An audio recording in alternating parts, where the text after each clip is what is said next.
And so you get to have this giant mastermind group basically of people who are following along with your journey, correcting you when you're wrong, giving you ideas. How does a person answer why something happens? When you look at the findings in different fields, Scant is the part of life in which we live. To attain the highest values.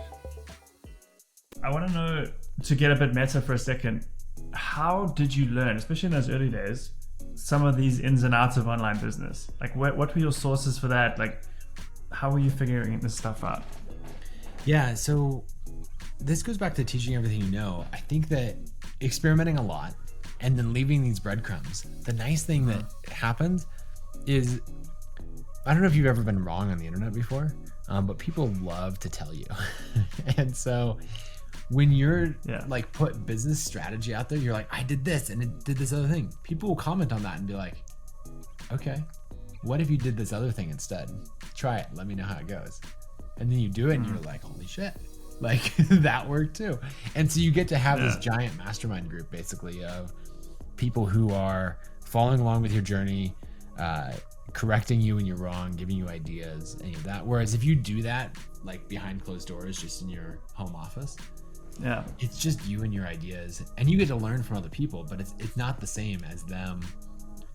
It's basically being the one who like gets up in front of class every day and like gets everyone to criticize your homework. Like it's awkward at first, but like you're gonna learn so much faster. That's probably the biggest thing. That mastermind groups, you know, finding a group of 3 to 5 people who are trying to do basically the same thing, but maybe at slightly different levels.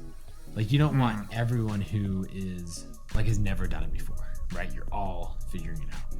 You want at least like a couple, like a bit of a variation. Like maybe one person in the group has written a bunch but never earned money online yet. Someone else has earned like 20 grand online.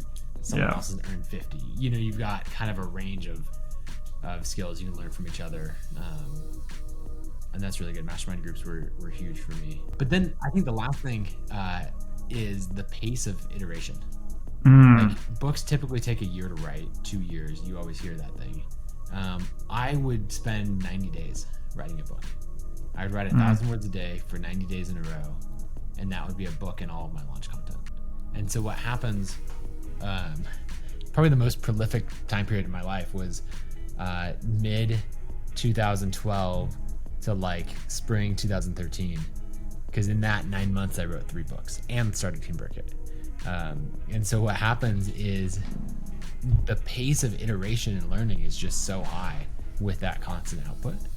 I used to do ballroom dance in like high school and college, and then a friend got into it, and so at that point I've been doing it for like 4 years or something. And I think he got to the level that I was at after 4 years in like 9 months. And I was like, how did you get good so fast? And he just did it every single day. Like one way or another, he was doing it every day, whereas I was doing it once or twice a week. And I realized, you put in the same amount of time that I did. You just did it in 9 months versus 4 years that I did. And so it's the same thing with writing and publishing and audience, of like put in the reps and do it quickly, and then it can turn around.